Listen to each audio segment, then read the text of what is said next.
Welcome to Conjuncture. My name is Jordan Camp. I'm really delighted to be here with Robin D.G. Kelley. He's Gary B. Nash Professor of American History at UCLA. He's the author of many award-winning books, including Hammer and Hoe, Alabama Communists During the Great Depression, Race Rebels, Culture, Politics, and the Black Working Class. He's also the author of Thelonious Monk, as well as Freedom Dreams, the Black Radical Imagination, the 20th anniversary edition of which is being published by Beacon this year. He's currently completing two books. The first, Miss Grace Halsell, An Intimate History of the American Century, as well as Black Bodies Swinging. Throughout his research and writing, Robin has drawn on a range of radical thinkers to understand the history of racial capitalism and of state violence in the United States, as well as traditions of resistance to it. I'm happy to be speaking with him in his office at UCLA today about the political stakes and how we interpret the past, the freedom dreams of social movements, and the history of the present. So thanks so much for taking the time to speak with me, Robin. Thanks, Jordan. It's great to be here with you. It's really nice to be here with you as well. So almost a decade ago, I saw you give a talk at the Gramsci Monument, which was a participatory art installation in the South Bronx that had been curated by the artist Thomas Hirschhorn. And in that talk, you engaged with Gramsci to understand three moments of crisis: 1963, 1983, and 2013. Right. So here we are almost 10 years later, arguably in a new moment of crisis. And I wanted to ask you how we might draw on Gramsci's prison writings to understand this moment of crisis, and if you could reflect on some of the contours of the current conjuncture. Well, you know, that talk was given at the beginning of Obama's second term. And, you know, and I mentioned the talk because it's kind of relevant to where we are today. Part of what I wanted to do was really critique what was the latest March on Washington movement. And that is, you know, thinking about what it meant in '63 for a March on Washington movement, which we typically think of as the civil rights movement, right? Which is really a movement for more than that, for jobs, justice, against state violence, and how that was erased. And then the march, the 20th anniversary march in '83, being also something that extended beyond the limited confines of civil rights. And that is to say, I shouldn't say limited, but really was more representative of the larger Black freedom movement. That is disarmament, you know, jobs, justice, end of U.S. foreign policy of intervention. Like, this is what people marched on. And then 2013 is supposed to be like the culmination of we have actually overcome because we have a Black president. And so part of what I was thinking about in reading, sort of rereading Gramsci, is what it meant to live through an interregnum, you know, what he calls an interregnum, this moment where the ruling class no longer leads, but can only rule, and usually only rule by force or other means.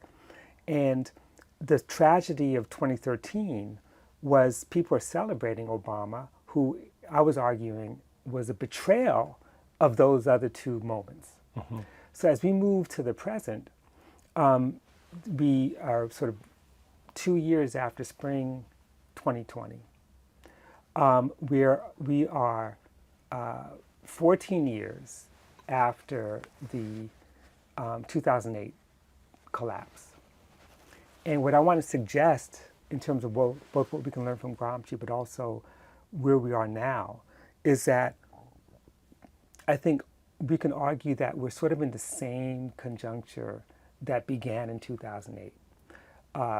2008 was a moment of neoliberalism's, I wouldn't say, it was not an impending collapse at all, but an opportunity for restructuring.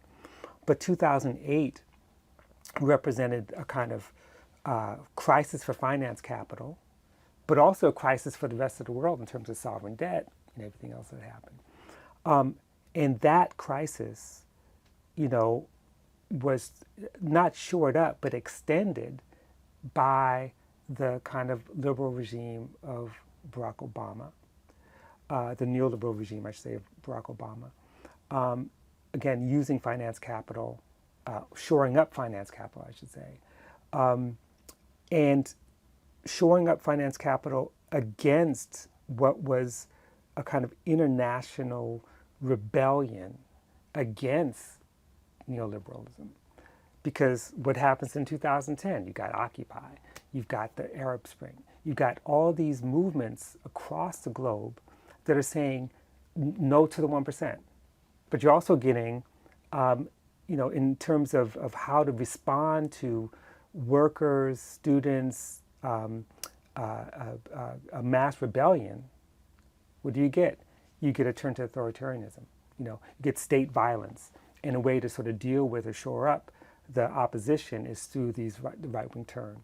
So, when we think about what is a conjunctural crisis, it doesn't necessarily automatically lead to the collapse of capitalism, the weakening. Sometimes it's a moment of restabilization. And part of, going back to Gramsci, we're in this interregnum. But an interregnum, I think, maybe if I'm misreading them, is not necessarily produced by cyclical shifts in capital. The interregnum is produced by a crisis of authority, right? A crisis of legitimacy. And that's where we were, and that's where we are. So let's just take that moment from 2008 to now. That crisis of legitimacy, produces these kinds of struggles on the ground that are sometimes won or lost. It's more like a war. It's not a battle, but a war. So we think about class. What does class war look like between 2008 and 2022? Well, it begins with this kind of massive global movement. The response turns out to be sometimes the strengthening of left regimes in Latin America, for example. Then the overthrow of those regimes with the help of the United States. Sometimes it turns out to be intense battles around land in South Africa.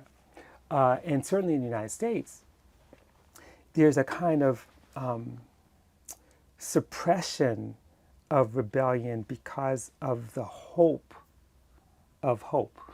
What I mean by that is, Obama represented a kind of chimera. The commitment to racial solidarity meant that much of the black working class was like, we're going to defend Obama no matter what, even though he's killing us, even though the policies that he's implementing are a continuation of Bush policies, both in terms of foreign policy, but also in terms of domestic economic policy, and in terms of immigration policy, migrant labor. So in other words, Obama was getting a pass from some people. From others, he was facing the beginnings of the most intense struggle against anti-black violence that we've witnessed in a while. In terms of Black Lives Matter and all the various movements that erupted under Obama's watch. So, move to the election of Trump. I don't accept the idea that Trump's election was merely a backlash to Obama. In fact, it was a backlash to a movement, to a black movement, to an immigrant rights movement, in fact, one could say it's a backlash to an anti-neoliberal movement. And so with Trump, we get the specter of fascism. I don't want to say that fascism wasn't already a specter around the globe, because we get Bolsonaro in Brazil, we get Modi in India, we get elements of fascism, certainly throughout Europe. So that's emergent. But the problem is that interregnum, that moment of Trump's emergence, also, it creates a kind of chimera. That is to say, that what we need to do is return back to the status quo, get back what we had when we had Obama, return to liberalism or neoliberalism as we knew it. Not to say it disappeared, it just took on a different valence. And so then we get, this refusal to accept state violence, massive rebellion in spring-summer 2022, and then the Capitol insurrection, which in some ways is the expression of, I wouldn't call it a backlash, but an expression of emergent authoritarian responses, both at the grassroots level, but certainly at the level of state power, against a movement that was actually rooted in the post-2008 rebellions, you know. And I think that's where we are.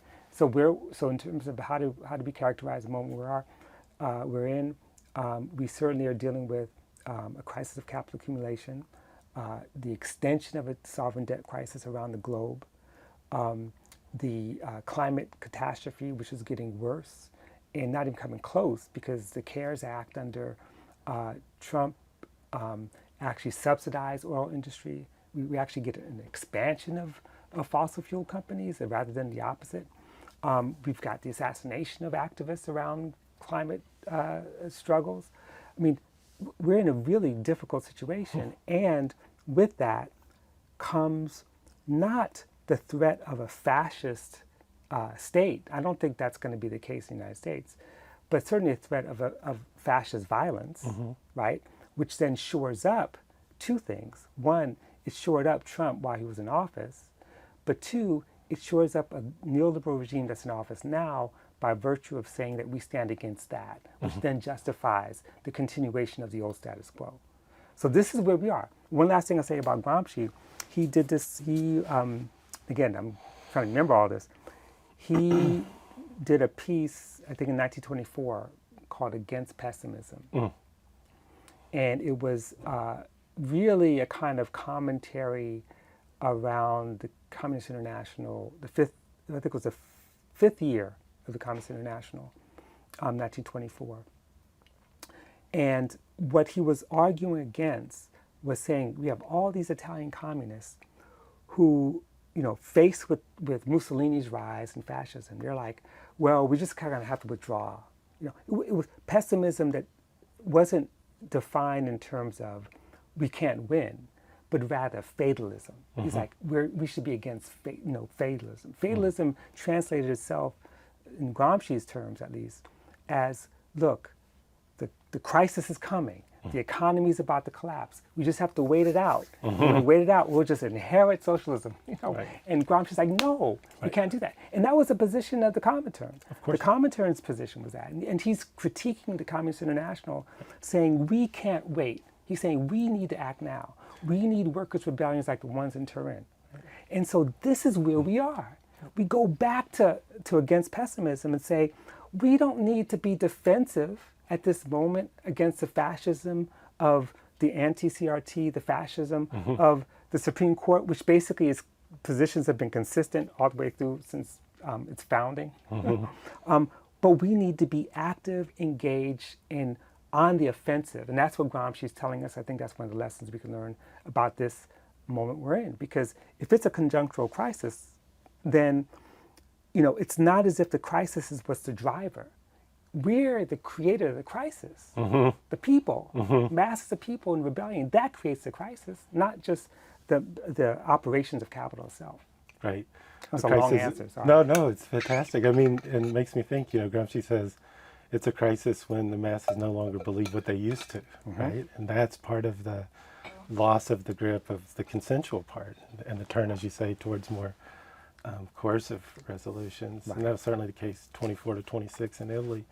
And the case, you know, in 2016 with the election of Donald Trump. I mean, this is one of the things I wanted to ask you about, because you've been writing in the pages of Boston Review, where you're a contributing editor, a lot about this moment, particularly drawing our attention to the ongoing significance of Cedric Robinson's writings, particularly his political theory of fascism and also his concept of racial regimes, as was developed in his last and probably least well-studied book, Forgeries of Memory and Meaning, which was published by the University of North Carolina Press.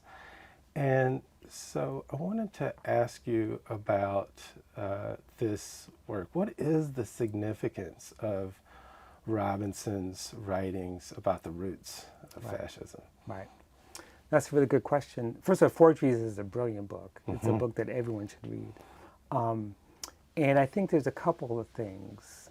When I wrote those two pieces about Cedric, especially the first piece, which was about like, what would Cedric Robinson think about Trumpism? Yes. You know,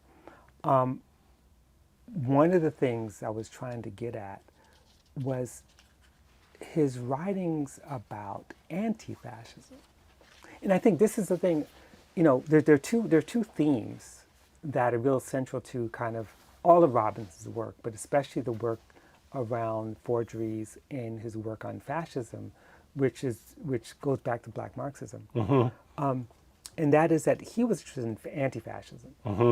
And that the Black intellectuals he wrote about, their discovery of the Black radical tradition was within the interregnum of fascism. And part of what he was arguing is that when you read them very carefully, fascism was the window through which they understood the longer history of colonialism, slavery, racial oppression, that in fact the roots of fascism, contemporary fascism, was in those regimes. And so there's two things. One, when Du Bois has a really wry comment, and I can't quote verbatim, but he basically says, there's no atrocity that the Nazis perpetuated that the British hadn't been doing for years in Africa, right? And so that's part of what Cedric was getting at. He's saying, like, I remember Cedric writing me, telling me, stop using terms like Western democracies. Like, stop, he said, stop doing that, when you write about Spain. He said, stop doing that, because what's a Western democracy, in this era of colonial domination? So part of that is his critique of, his understanding of the Black critique of fascism, which itself was anti-fascist. So his writing was about anti-fascism. And that brings us to this question of the racial regime and why it's really relevant. I mean, for him, the racial regime wasn't just another way to talk about racism. In fact, it was a way to reveal the instability of racism, and to, again, to repeat the quote that Cedric uses from Otis Madison, that racism wasn't invented for Black people, it was invented for white people, because for Black people, guns and tanks are sufficient, right? Yeah. That is to say that it's the fact that racial regimes have to continually be reconstituted, replenished, reorganized, because what they're trying to do is convince white people that somehow capitalism, right, racial capitalism, is in their interest. Yes. That is to say, the concept of racial regime was to demonstrate the way in which the racial regime itself was a tool of class domination, of convincing white people that somehow this is in their interest. And it's, as he says, it's a paltry dividend, but it pays off, it works. So Cedric's idea, his concept of racial regime, is its veracity, its power is proven by the fact that much of the counter force against Spring 2020 is what? It's ideological and cultural. It is critical race theory, which is not about critical race theory at all. It's basically saying we don't want any discussion of liberal multiculturalism. We don't want any discussion about racism, because what they're trying to do is shore up the racial regime to convince white people that America can be America again. Not the way Langston Hughes thought about it, but that we're going to restore white sovereignty as the natural order of things. And we're going to shut these people up because they've been messing you up. We're going to be anti-woke. Anti-wokeness is the perfect example of the functioning of the racial regime, to say that we're going to have a new common sense, and what's tricky about it, though, is that there's always a liberal racial regime that's both embedded and counter to this current right-wing turn. That's right. And that liberal one is the one that says we are a multi-cultural multinational nation of immigrants, erasing indigenous peoples, and that the core ideas of America written in the Constitution, right, are the things that's going to save us. We just have to try to restore those things. And what they're arguing against this other kind of right-wing turn is that you're betraying what America represents, right? So in other words, if you take Cedric one step further, think of racial regimes as fractious, not as singular, Right. but as contested. And meanwhile, we're trying to produce a regime of thinking which destroys all that, that not restores, but for the first time actually creates the conditions for class power, to end the rule of a class that's always, as C.L.R. James says, running for its life, And part of the construction of the racial regime is when you're running for your life, you're trying to create a mythology behind it to make it seem like, the emperor actually does have clothes, when really he doesn't, No, it's interesting. I mean, two things, and then I want to talk about C.L.R. James, is that both the liberal and the reactionary racial regimes that might say are determined by finance in the current moment, in the same way that Cedric Robinson was saying about 19th century finance capital determined the racial regimes of the early 20th century. It seems to me extremely significant that you break with a kind of partisan understanding of racial regimes, that it's the conservative or it's the liberals. Right, exactly. But it also tells us something about the nature of finance capital, though. And that is, capitalism, ruling classes are always fractions. There's no singular. And this is some of the lessons we learn looking at the history of South Africa, for example. We have fractions of capital and struggle with one another. It doesn't always it's not like it's a battle that we could benefit from usually. But part of what I'm trying to get at is that in this moment when we're talking about fascism all the time, 24/7, in the threat of fascism, I'm not saying it's not a threat. In fact, I'm saying it's always been there. But what is the deeper threat for me is liberalism. So the thing is that I'm not saying that there's no day. I wouldn't even argue that there's no daylight between fascism and liberalism. They're distinct, although liberalism is made possible by fascism. Right. They both have the same intent.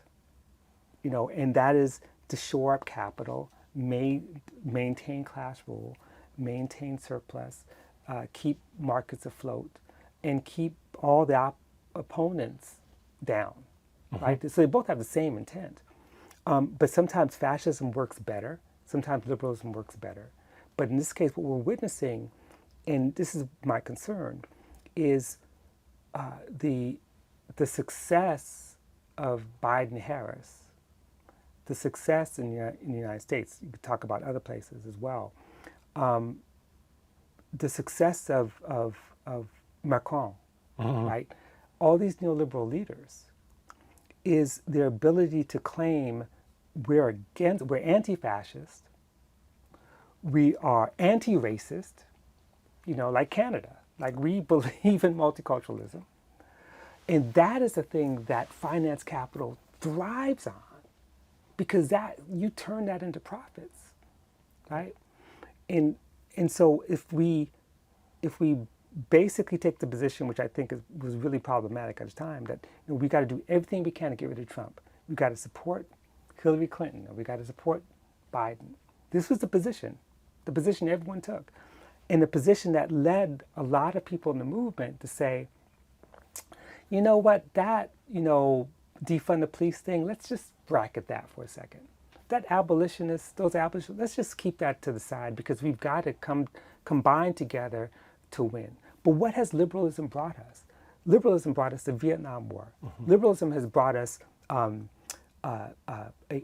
war on poverty that has turned the U.S. into a deeper police state than it was before. liberalism has actually expanded the police. Liberalism has actually led to privatization of the public, of the social wage and the public sphere. So, you know, this is my concern, and I think that is the power of racial regimes. If you go back to forgeries, in that moment when, you know, when he talks about the emergence of a new racial regime around finance capital and its relationship to forms of new media, film, Yes. you know, the moving picture,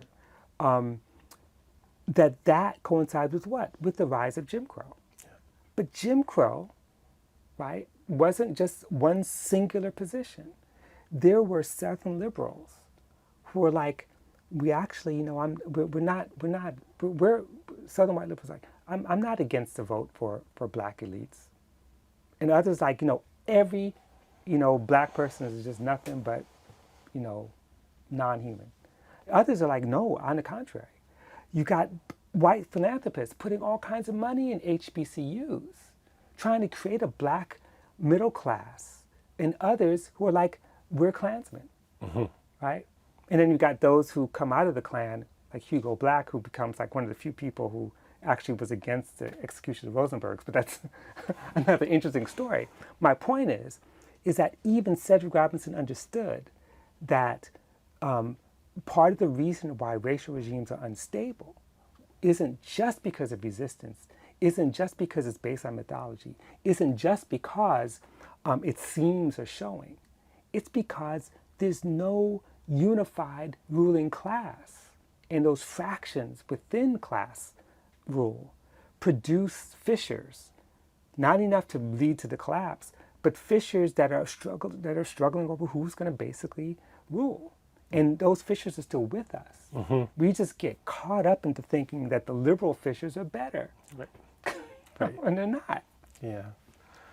I appreciate this a lot, Robin. And you know, you've taught us that Cedric Robinson's work and his theory and emphasis on the instability of racial regimes emerges out of a whole generation of black radical thinkers. He stood on the shoulders of giants, as we might say.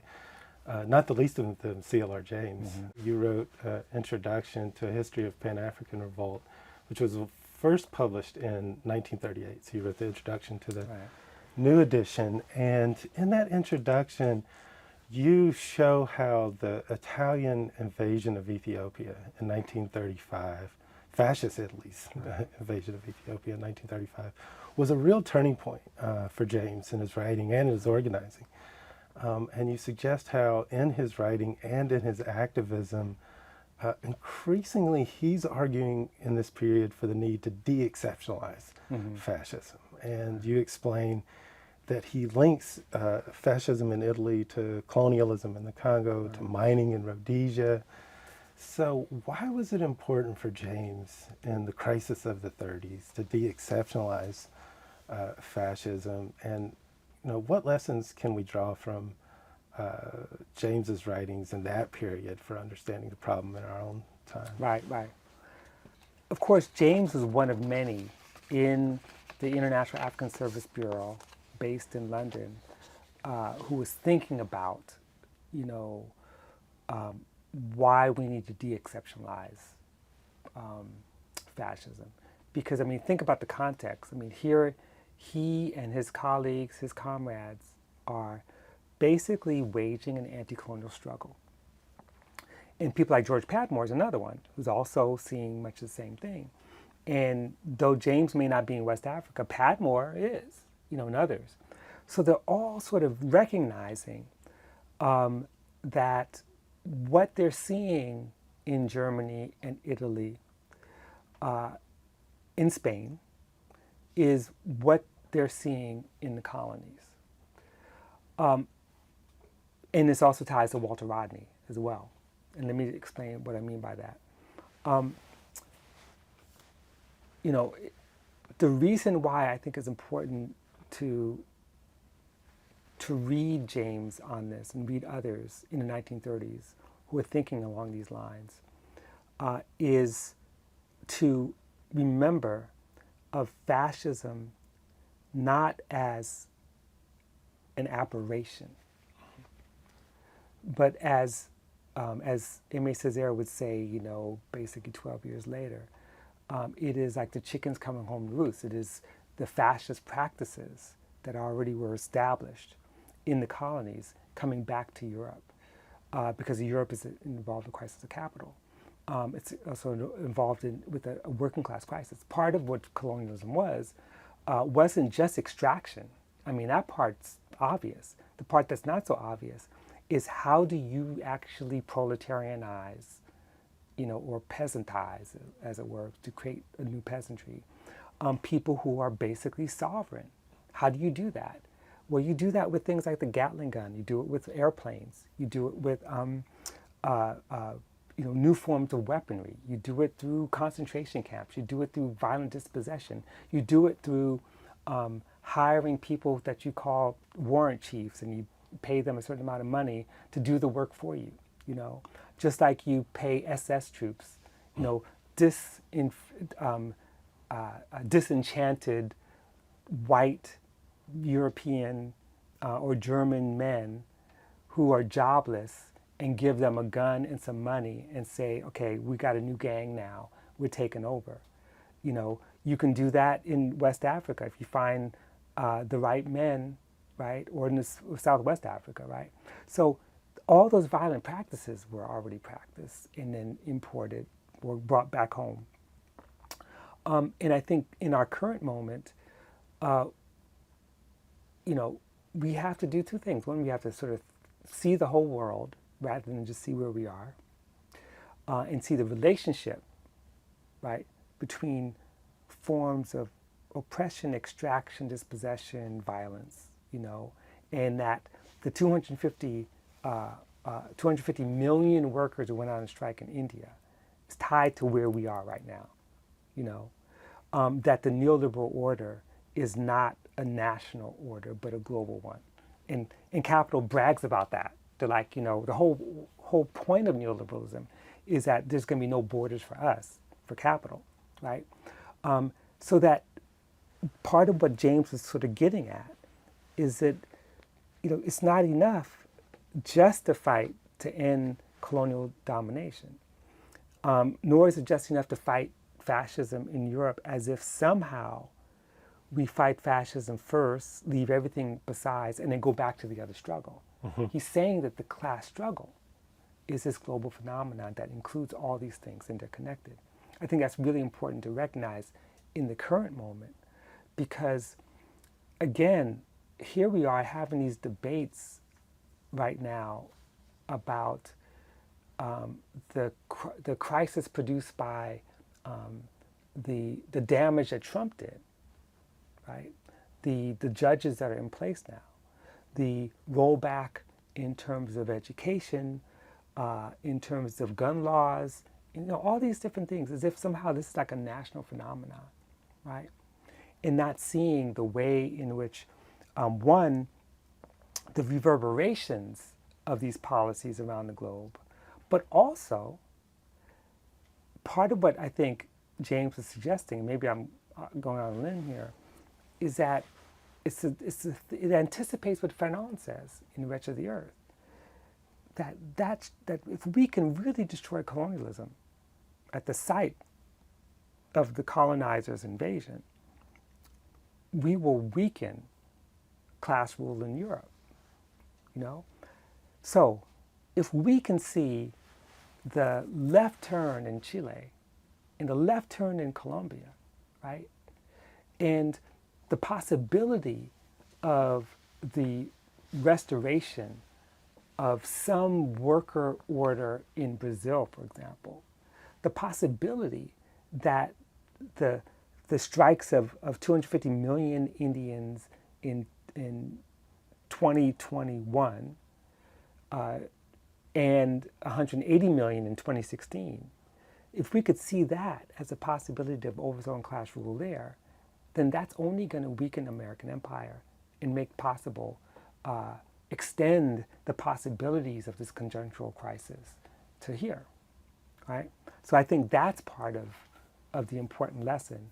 And also just as a scholar, we give Hannah Arendt too much credit for figuring that stuff out, I think black intellectuals figured out the relationship, the colonial roots of fascism long before Arendt did. And with respect to Rodney and fascism, one of the amazing things that Walter Rodney does in How Europe Underdeveloped Africa is reminds us that during the Great Depression, during the international economic crisis, Africa was like the ATM for Europe. Much of the way they were able to resolve the economic crisis was through greater extraction and currency manipulation and things like that. So this is just an important part of the story of fascism, that it wasn't simply a parallel. It was that the metropole, and I'm talking about Britain, I'm not talking about the so-called fascist countries, but so-called Western democracies, basically used the state to shore up their own economic crisis through extraction and through manipulation of currencies.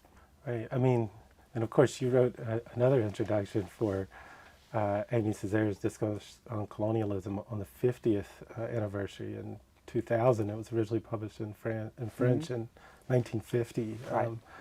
and explained that Césaire, also James, Du Bois, are part of this global conversation.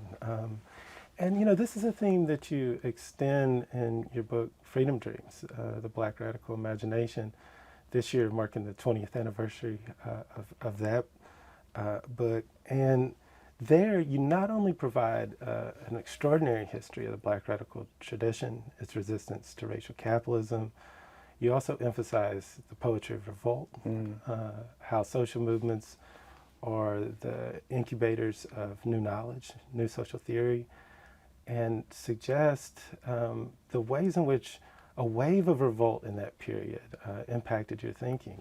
Anti-globalization, anti-racist, anti-war movements in the late 90s and early 2000s.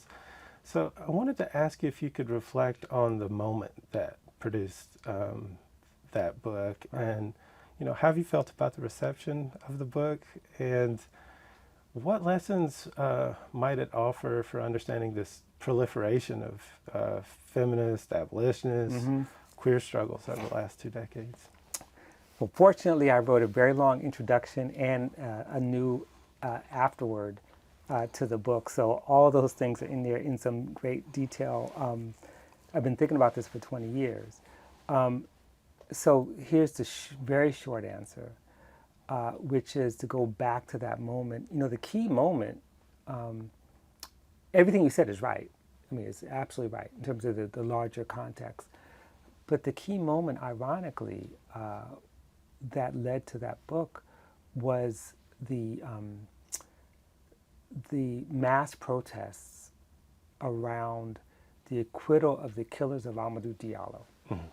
So state violence was the key thing. And that was the context that that after that, we participated in this massive demonstration down Fifth Avenue. It wasn't as big as 2020, but it felt that. You had the same feeling that we were on the move. That's when I wrote my editor and said, I got this collection of essays, let's see if we can put something together. Why is that important? Because at the time, I wrote the book for my students who were feeling like there was no movement, that what they saw around them were reactions to crises, but they didn't feel like there was a movement. They wanted a movement in the way that they imagined the Black Panther Party to be. They imagined what movements are supposed to look like. And I was like, wait a second, there's movements everywhere, all the time. I said, but what you're talking about isn't a movement. What you're talking about are movements based on a criteria of winning. And that's the problem. Like if we think of movements only in terms of victories that can be checked off, without actually seeing the process, without actually seeing the way that ideas, come out of these social struggles, then we're going to miss a lot of history. So the point of choosing the movements that I've chose was not to sort of say, here's some successful examples. People still ask, like, give me an successful example. I said, that's not the point. The point is, what did they produce for us?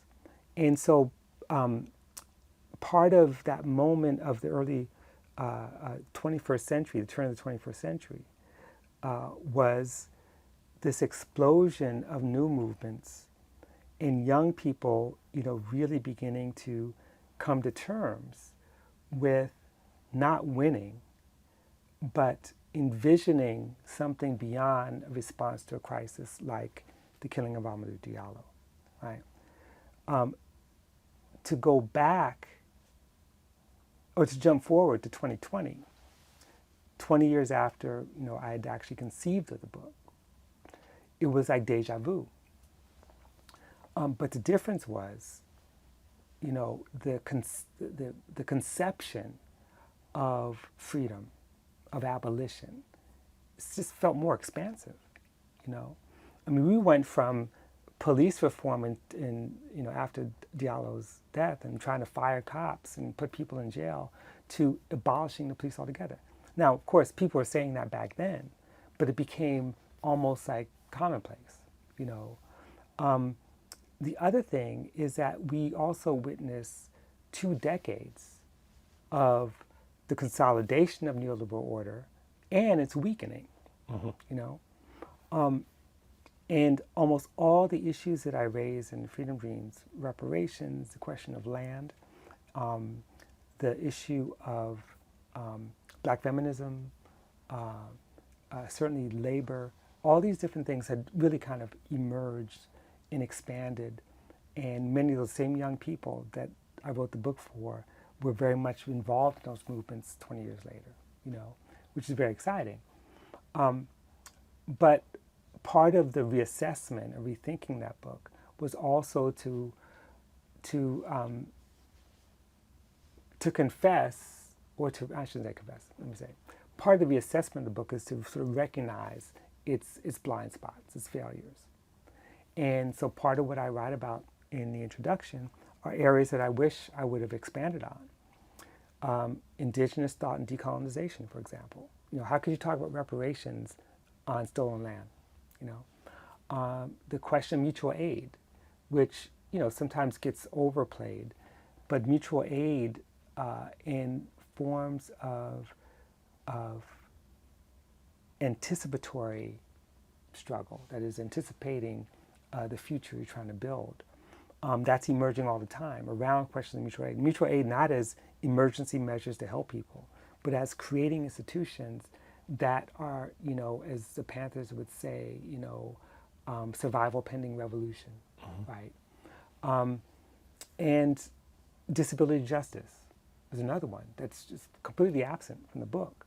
But these are things I talk about because these are the areas that have really grown and expanded in a way that have kind of expanded the vision of Freedom Dreams. But that was the whole point in the first place, to suggest that movements produce new ideas. And also I should add that the epilogue, the original epilogue, which was a reflection or meditation on the World Trade Center, I eliminated that. I never liked that. I thought it was terrible. So that's gone, and I replaced it with the original essay that I pulled from the book, which is a kind of almost apocalyptic, fictional tale of a revolution that's now in the new edition. But in some ways, what I realized, I wrote it back in 2000, it very much mirrors the unfolding of events after 2020. And this is 20 years in advance. And with that essay, I tie it to places where you actually begin to see revolutionary activities on the ground. And look at Detroit and Jackson, Mississippi, as examples of the fruits of social movements. Again, not based on these false categories or criteria of winning and losing, because that's what the nonprofit industrial complex wants us to do. They want to give money based on whether you win campaigns, and you cannot build a revolution by winning campaigns, Because if that's the case, that's how you kill a movement. You basically build a movement, and you fight and you struggle and you continue to push against pessimism. To go back to Gramsci again, to not necessarily respond to the liberal regime that's in our face on its own terms, but continue to fight for power. And you don't fight for power by just winning a campaign here and checking it off. So that's part of what's happening in Detroit and Jackson, I think, is a real building of power in many ways, despite efforts to destroy it. You describe in Freedom Dreams also a reflection on your own political trajectory and your own intellectual history.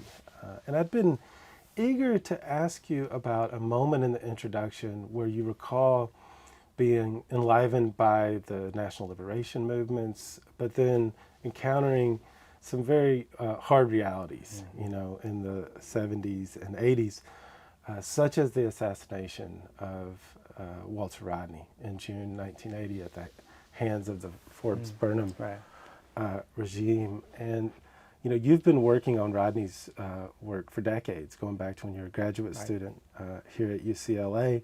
He's been a big influence on your work. In 2018, you co-edited and completed his lectures on the Russian Revolution with Jesse Benjamin. Those lectures first delivered in Tanzania in 1971 and now published with Verso. So I want to ask if you could reflect on Rodney's influence on you as a scholar, and also, what made you decide to publish those lectures? Why was it important to do so? Right. Okay, so to go back, I wouldn't be in graduate school had it not been for How Europe Underdeveloped Africa by Walter Rodney. I was an undergraduate, read the book along with a lot of other texts on so-called dependency theory, although that book doesn't really fall in that category. And it changed my life. And keep in mind, I discovered that text probably a year after he was assassinated. Howard University put out an edition, I think it was like 81 or so. And I read that. And so I wanted to come to UCLA to work on the questions of underdevelopment. And Africa in particular, Mozambique was my focus. I get here, and my advisor, Edward Alpers, actually has Walter Rodney's papers in his office, which is right down the hall. It's like about 5 doors down. And he hires me as a research assistant. And he knew I was interested in the Russian Revolution because I was a hardcore communist walking around campus. Everyone knew that. I was a Leninist. I was, member of the Communist Workers' Party. He said, "Oh, you'll do." So he hires me to basically take these typewritten and some handwritten lectures and essentially put them in a computer, type them up, edit, and most importantly, try to track down the citations, because Walter did not have footnotes. And so I spent a year plus doing this work and put together the beginnings of a manuscript, because it was very clear that Rodney had planned to publish these lectures as a book. We didn't know the extent of it until much later, but it was clear because he had a handwritten preface, to these lectures, which I put all that stuff in. And then Pat Rodney took the papers.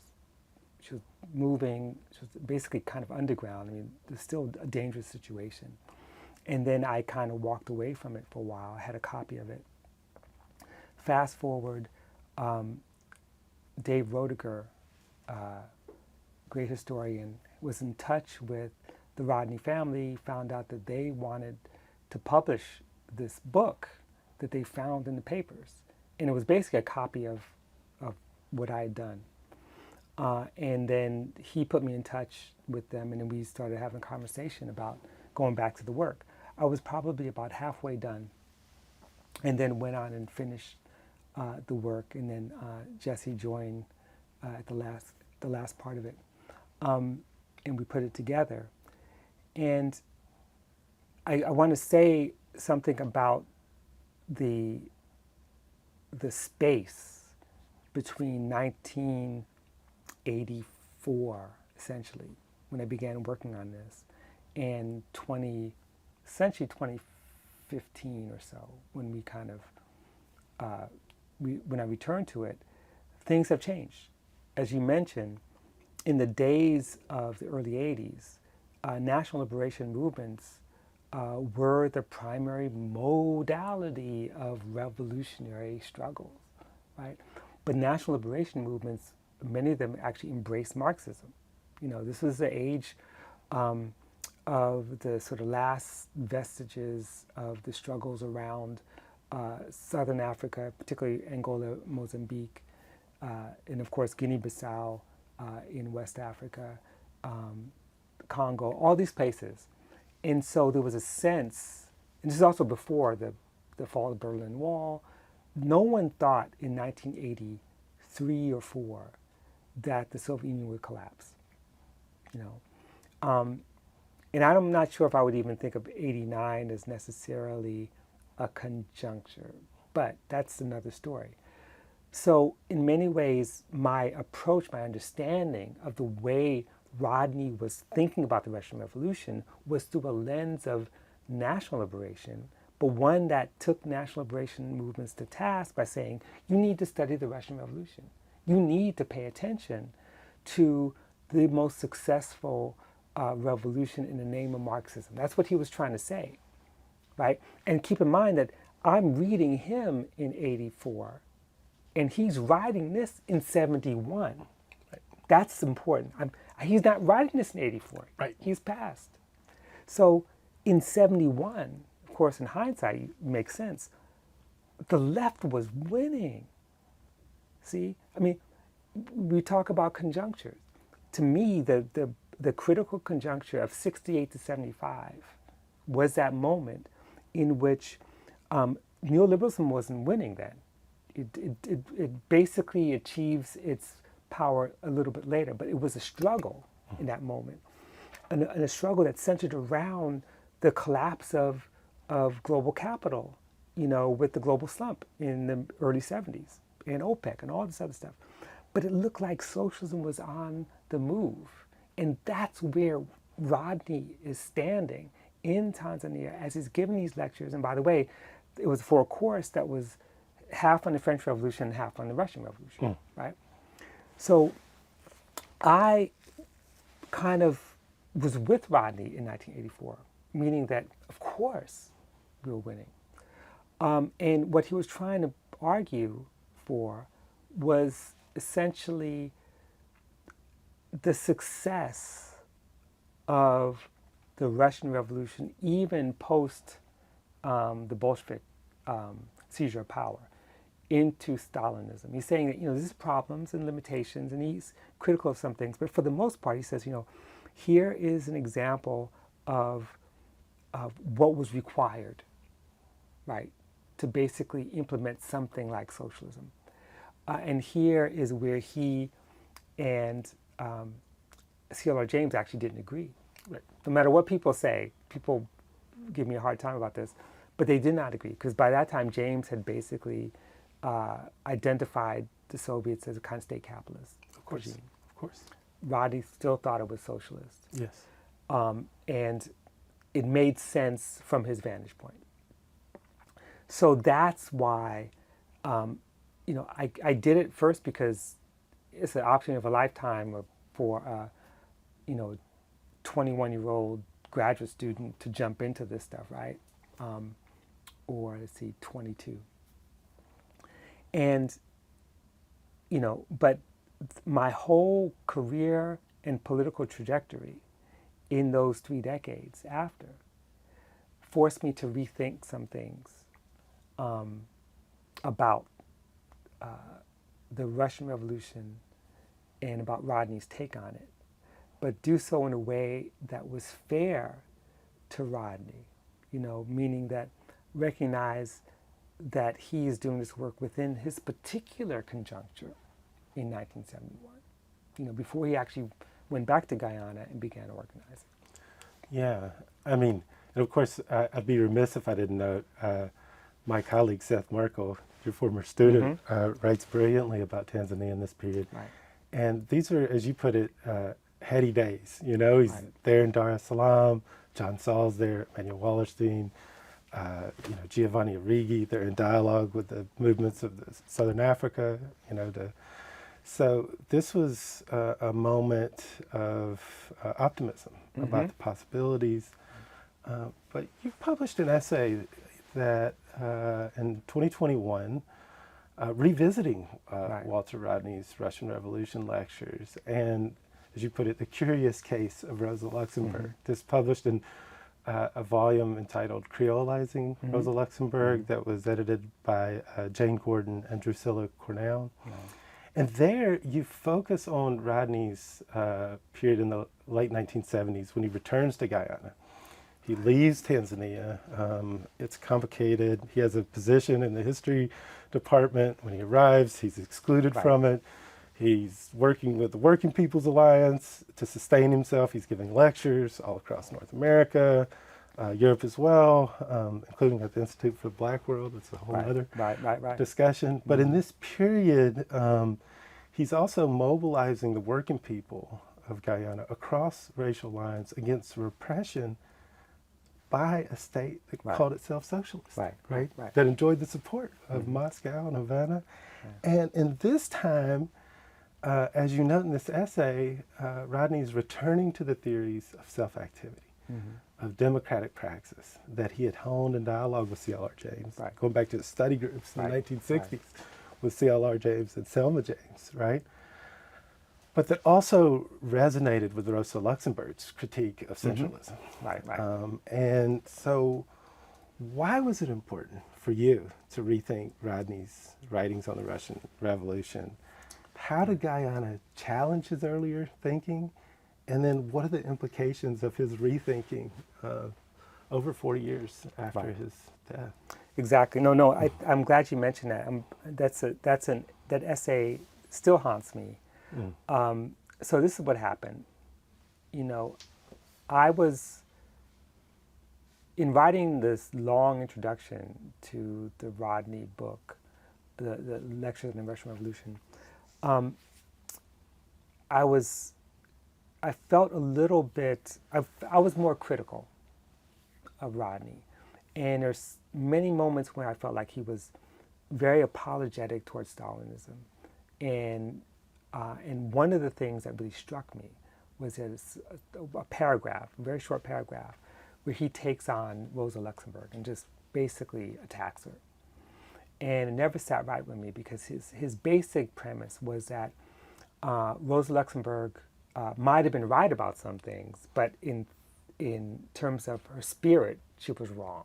She criticized Lenin for lack of democracy, criticized Lenin for suspending the Constituent Assembly rather than continuing with elections, criticized the Bolsheviks for, the way they were operationalizing land reform, And so he was like, no, she's wrong about this stuff. And most importantly, and this was the chilling thing, he says that Rosa Luxemburg didn't understand what it meant to be in a revolution. And she didn't realize that there are enemies and that there are powers, violent powers arrayed against a movement. And she thought of it as a tea party, which is, of course, is a very gendered term. That revolution is no tea party. And it sort of stopped me in my tracks because part of what I deal with in that essay is the parallels between the two. Both came out of kind of, sort of at the edge of working class and petty bourgeois origins.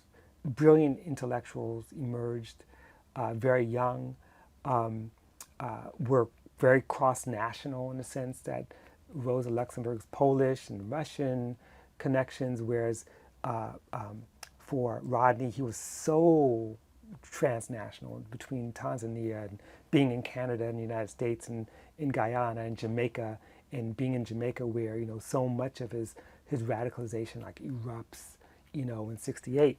So you have them very similar. And Rosa Luxemburg ends up being critical of Lenin, but that's not why she's killed. Right. She's assassinated because she is part of Spartacus, rebellion. Spartacus, basically the party on the left, to the left of the Social Democrats in Germany. A social democratic regime killed her, one that claims to be like on the march towards socialism. The party of Kautsky, they killed Rosa Luxemburg, right? And part of what she was sort of insisting on in the last part of her life was the need to maintain a people's rebellion, a democratic culture, top to bottom, and in many ways, what became the rebellion that justified her death was not something she supported. Very much like Walter Rodney. It wasn't that she was for them. She felt it was premature. But she says, look, the people are moving this way. How am I going to stop them? And she ends up being killed.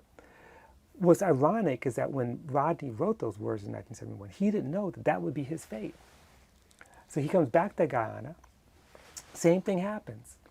A lot of his criticisms of Stalinism, he ends up directing at what? The New Jewel movement in Grenada. Right.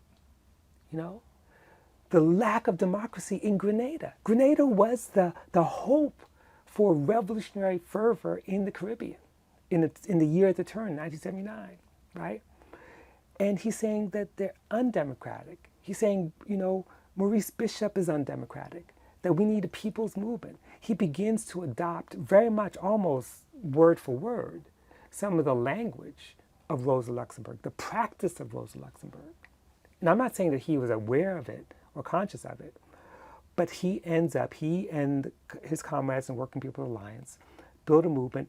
A rebellion emerges that he's not even for. Very much like, well, he's like saying, we're not ready yet, but he doesn't stop it. He gives his speeches. He displays a boldness, the kind of boldness that Gramsci is saying you have to display in Against Pessimism. And he's assassinated by what? A social democratic regime.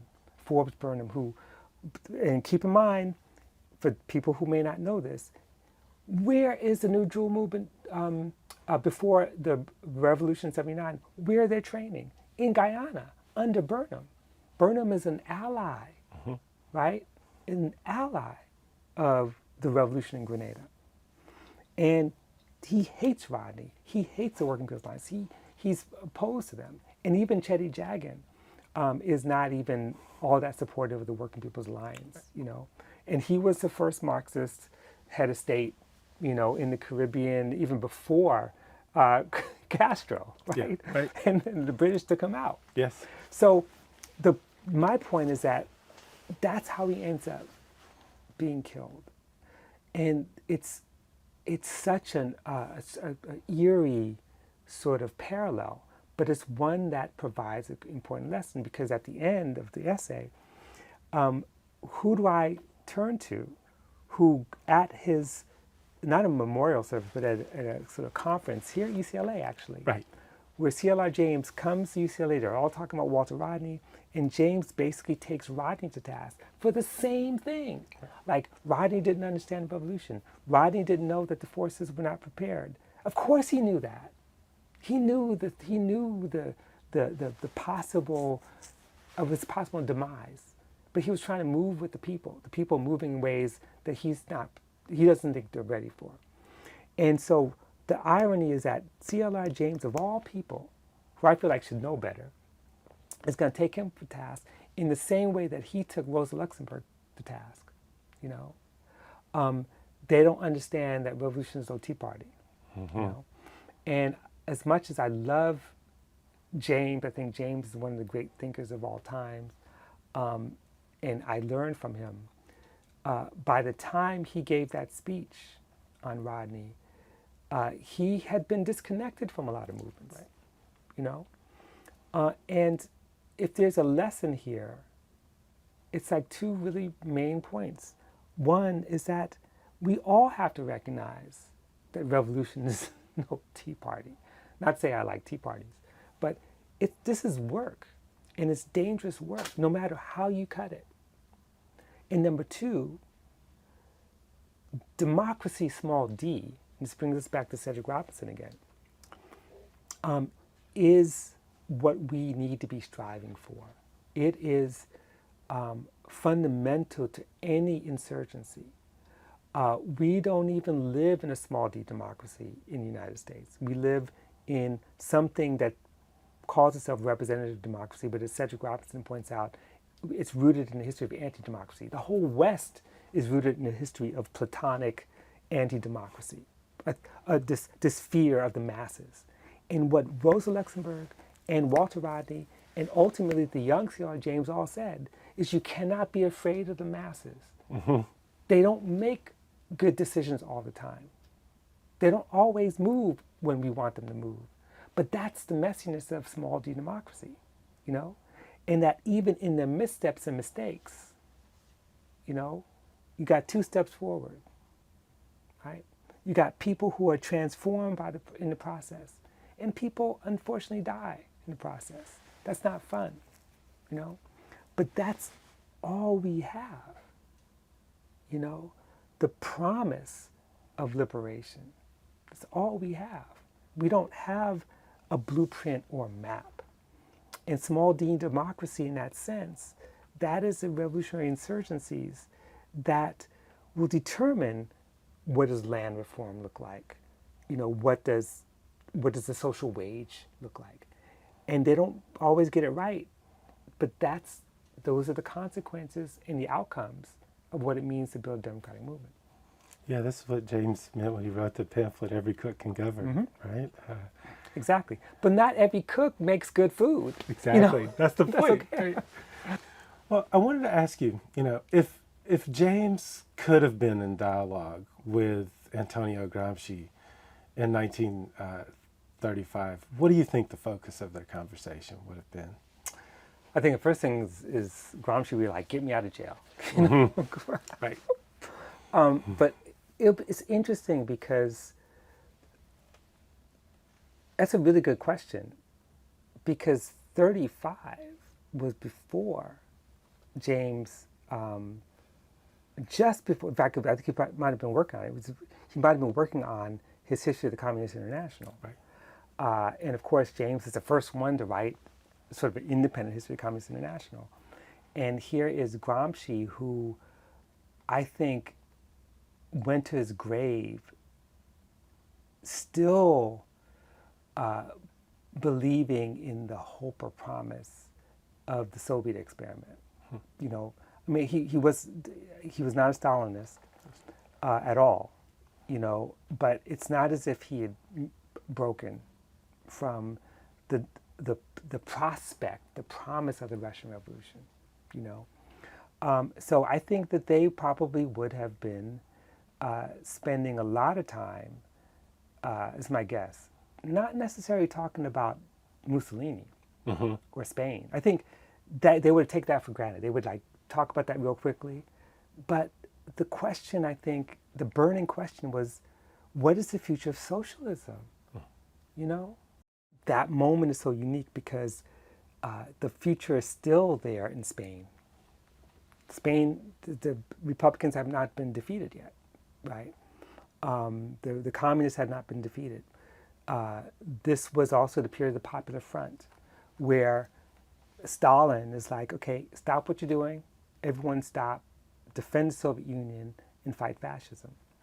Gramsci certainly would be all for fighting fascism, but I really do think that that the Gramsci of 1935 is the Gramsci of 1924, and that is to say that it's not enough just to fight fascism. We need to fight for socialism. We need to fight for workers' power. You know, we need worker rebellion. And that's consistent. It's consistent with where he's from, in Sardinia, right? It's consistent also with James, who is certainly anti-fascist, but he's also saying, look, the anti-colonial struggle is not going to end.